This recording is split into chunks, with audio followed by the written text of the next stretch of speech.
विठ्ठल देह विठ्ठल देह विठ्ठल विठ्ठल झाला देह विठ्ठल विठ्ठल झाला नाम घोषात देह हनाला देह विठ्ठल विठ्ठल झाला देह विठ्ठल विठ्ठल झाला देह विठ्ठल विठ्ठल झाला नाम घोषात देह हनाला देह विठ्ठल विठ्ठल झाला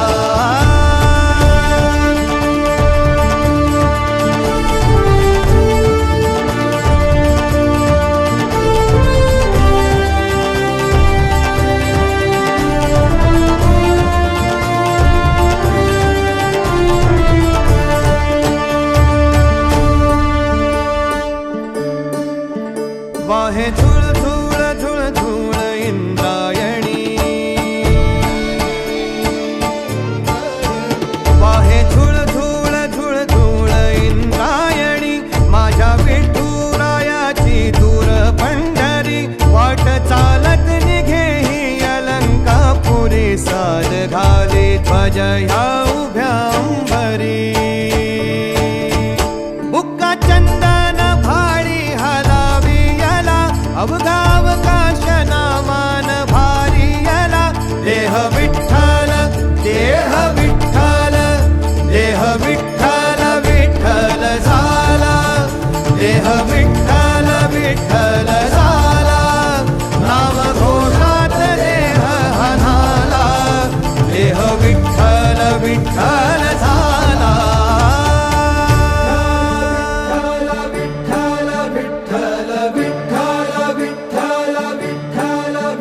रूप सावळ गोजीर पंढरपुरी रूप सावळ गोजीर पंढरपुरी आस भेटीची लागे खुळ्या अंतरी सावधा काना तुका माऊली पंढरी अभंगाची गोडी ह्या मुखी रंगली खुळा जीव हा भक्तीत पावला पावलात विठू तू सामावला देह विठ्ठल देह विठ्ठल देह विठ्ठल विठ्ठल झाला देह विठ्ठल विठ्ठल झाला नाम घोषात देह हनाला देह विठ्ठल विठ्ठल झाला देह विठ्ठल विठ्ठल झाला देह विठ्ठल विठ्ठल झाला नमः श्री सरस्वती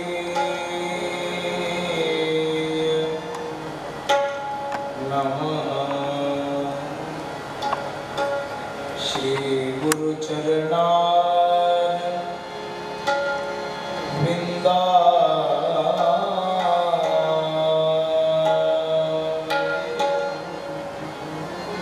नमः ओम नमो भगवते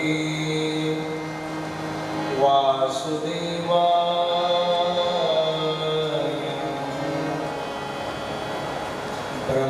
ब्रह्मानंदं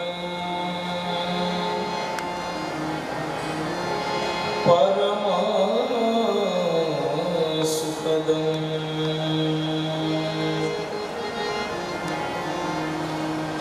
केवलं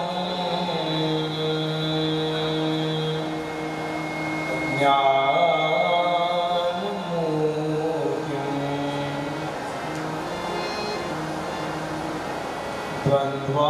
द्वन्द्वातीतं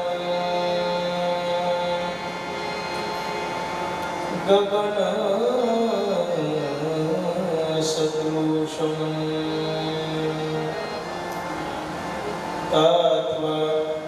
तत्त्वमस्यादि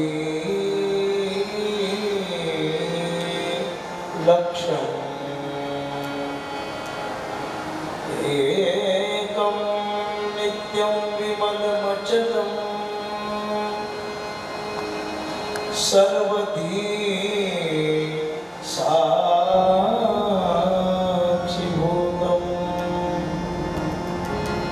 भावातीतं त्रिगुणरहितं सद्गुरुं तं नमामि। श्री गुरुचरण सरोज रज निज मन मुकुर सुधारी वरणो रघुबर विमल जशो दायको फलचारी। श्री सद्गुरुनाथ महाराज गोपाल कृष्ण भगवान की, कृष्ण कन्हैया लाल की। नमः पार्वती पतये शिवाय महादेव। त्र्यंबकेश्वर भगवान की, ब्रह्मगिरी महाराज की, गोदावरी माता की, श्री मंगलवृत्तिनाथ महाराज की, सप्तशृंगी माता की,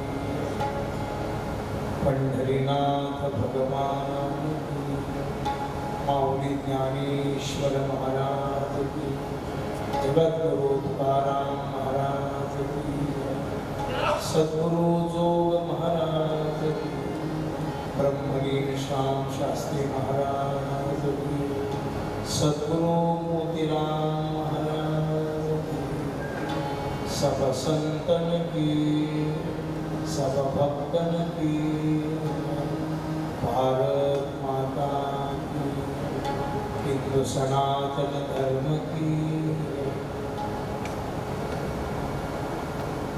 राम कृष्णा हरि जय जय राम कृष्णा हरि राम कृष्णा हरि जय जय राम कृष्णा हरि राम कृष्णा हरि जय जय राम कृष्णा हरि राम कृष्णा हरि जय जय राम कृष्णा हरि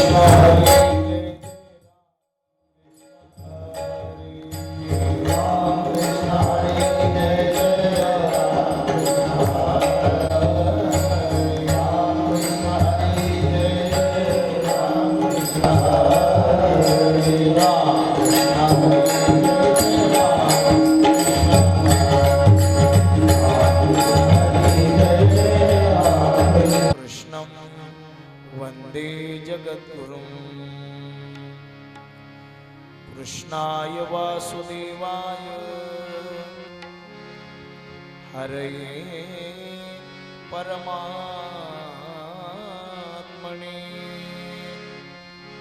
प्रणतक्लेशनाशाय गोविन्दाय नमोऽस्तुते। नारायणं नमस्कृत्यं नरं चैव नरोत्तमं देवीं सरस्वतीं व्यासं ततो जयमुदीरयेत्। सद्गुरुं शान्तं सच्चिदानन्दविग्रहं पूर्णब्रह्मपरानन्दम् ईशमानन्दिवल्लभम्। सज्जन हो, या पवित्र पुण्य पावन पुण्यक्षेत्रामध्ये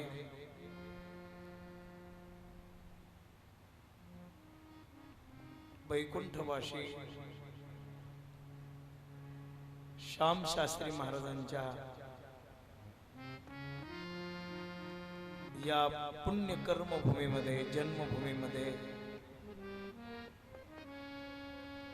रायपूर भडानी येथील सर्व साधकांच्या द्वारा तुम्हा सर्व वैष्णवांच्या उपस्थितीमध्ये हरिभक्तीपरायण पूजनीय प्रेममूर्ती शिवाजी बाबांच्या मार्गदर्शनाने, संतोष महाराजांच्या मार्गदर्शनाने या पुण्यक्षेत्रामध्ये अधिक मासाच्या पर्व काळावर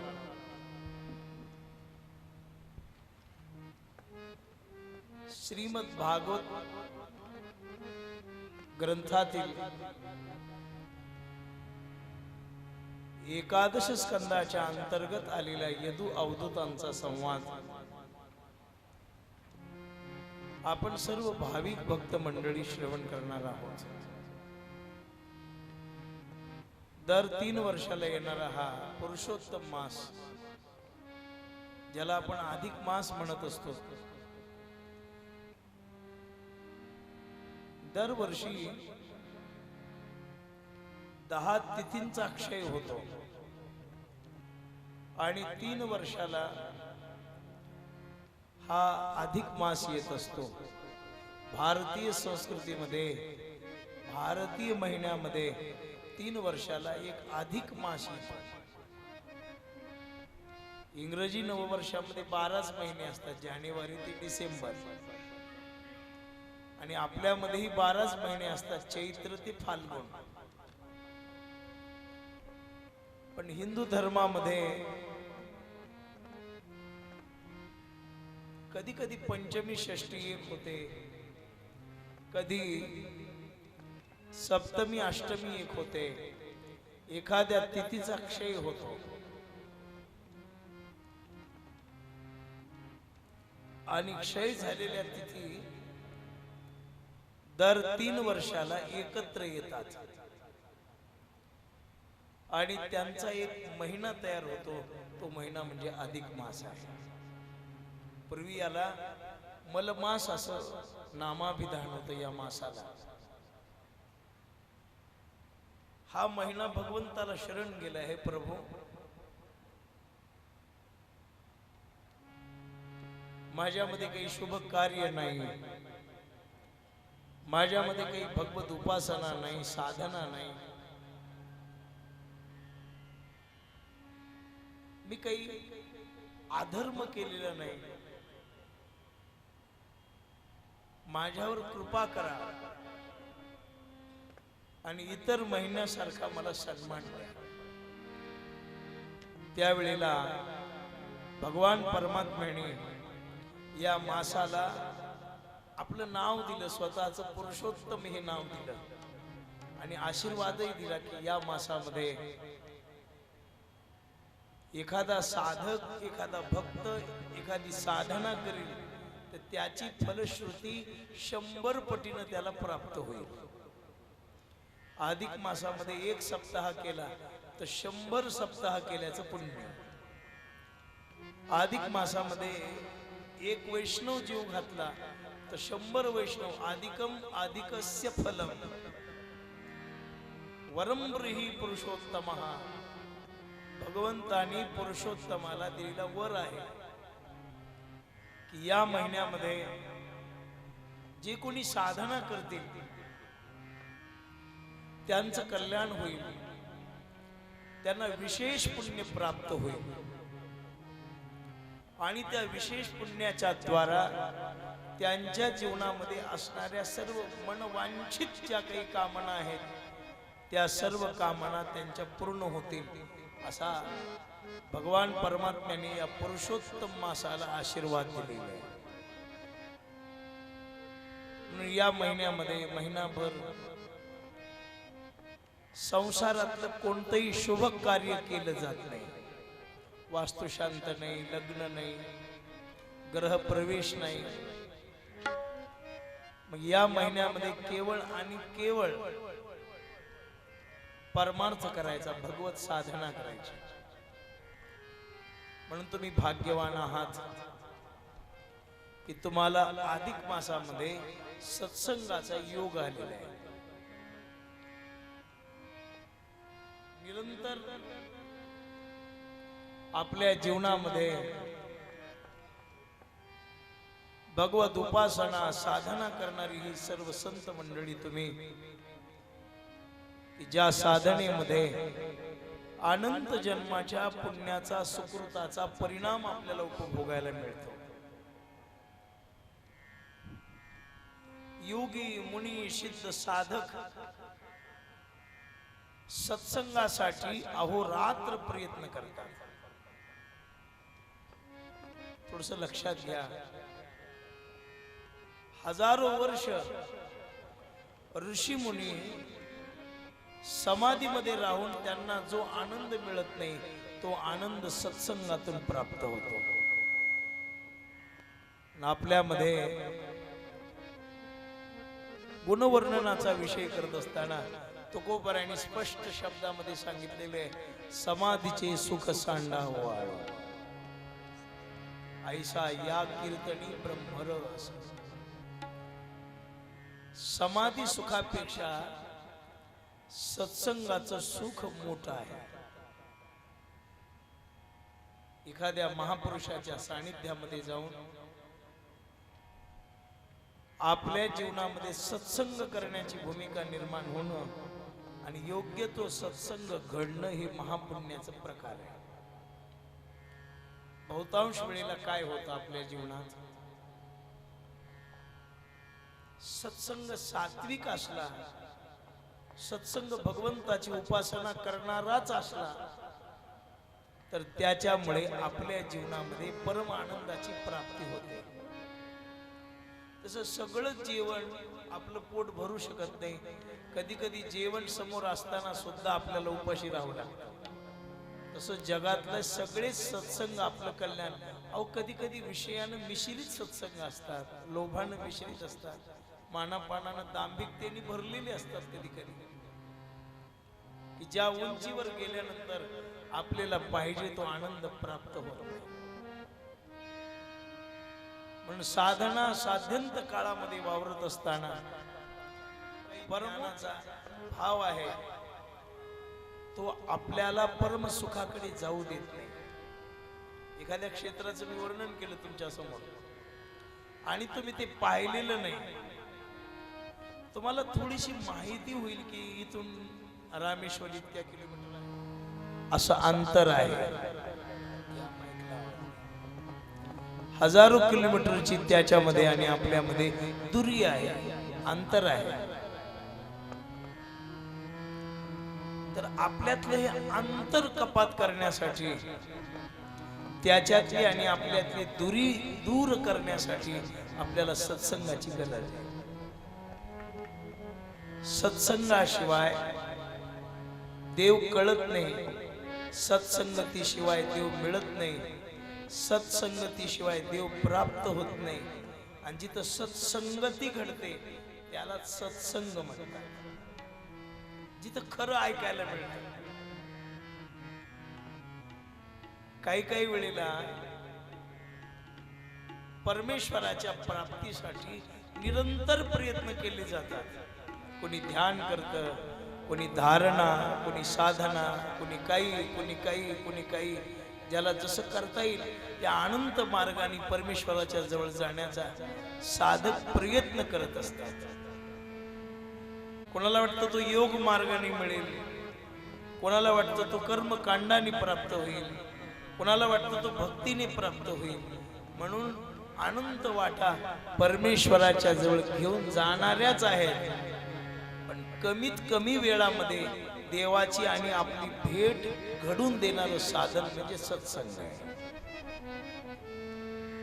असं नाही की बाकीच्या वाटा आपल्याला देवाजवळ घेऊन जाणाऱ्या नाहीत, असं नाही. प्रत्येक वाट देवाच्या जवळ जाते. काही सुलभ वाटा असतात, काही वाटेने येताना त्रास सहन करावा लागतो. दऱ्या असतात, पहाडा असतात, काटेकुटे असतात, गतिरोधक असतात. त्याच्यातच आपल्या जीवनाचा बराचसा वेळ साधना करत असताना ती रस्त्यावर येणारे संकट दूर करण्यातच जातो आपला. सरळ रस्त्याने चालताना आणि एखाद्या पहाडावरून जाताना परिश्रम घ्यावे लागतात. तिथं शक्ती खर्च होते, वेळही जातो, नैराश्यही प्राप्त होतं. हे तसंच आहे. साधना करत असताना सरळ मार्गाने परमेश्वराची प्राप्ती करून देणारं साधन सत्संग आहे. या सत्संगामध्ये कुठल्याच प्रकारचं दुःख श्रोत्याला भोगावं लागत नाही. ज्ञानोबांनी सांगितले ते मोक्ष असे आयता श्रवणाची माझी म्हणतात. आयत ताट. सत्संग आपल्याला सगळं काही सुलभ आणि सत्संग हा जीवनाच्या कल्याणासाठी असतो. तो कोणाच्या विरोधात नसतो, कोणाच्या स्पर्धेमध्ये नसतो. जेव्हा जेव्हा प्राप्त होतो तेव्हा श्रोत्यांचं परम भाग्य उदयाला आलेलं असतं, एवढं मात्र निश्चित आहे. ज्ञानोबा सांगतात ना, कैशी आगळी दैवाची जे गंगा जोडली अमृताची, जपेत पे श्रोतियांची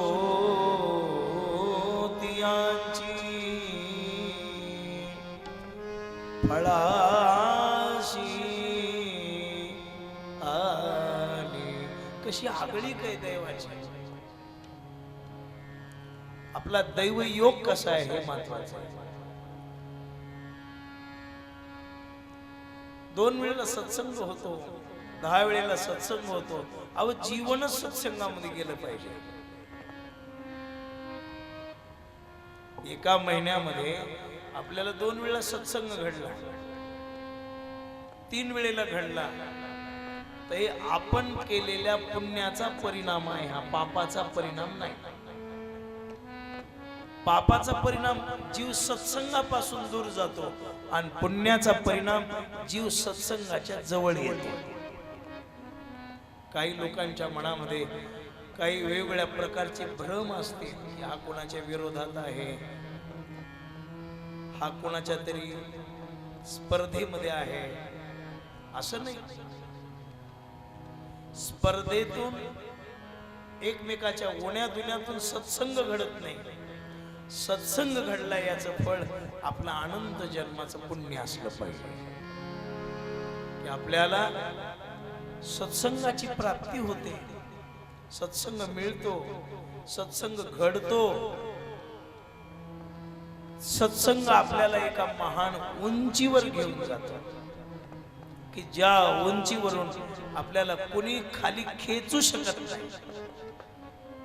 परमेश्वराच्या जवळ जाण्याचा सुलभ मार्ग सत्संग आहे आणि सत्संग आपल्या जीवनाचं कल्याण करतो. आपली जी बुद्धी आहे, आपलं देह तादात्म्य जे आहे, आपल्याला संसाराची फार प्रीती जडलेली. निरंतर आपल्या डोक्यामध्ये संसार संसार संसार, प्रपंच प्रपंच प्रपंच प्रपंच, याच्या पलीकडं अन्य क्वेश्चन सर्व भाव. समबुद्धश्च विविक्तः समबुद्ध्यो यो मनम शांती कुरुते सर्व भाषण. भागवतकार सांगतात रात्रंदिवस आपल्या मनामध्ये एकच चिंता आहे की प्रपंच. पाऊस कधी पडेल,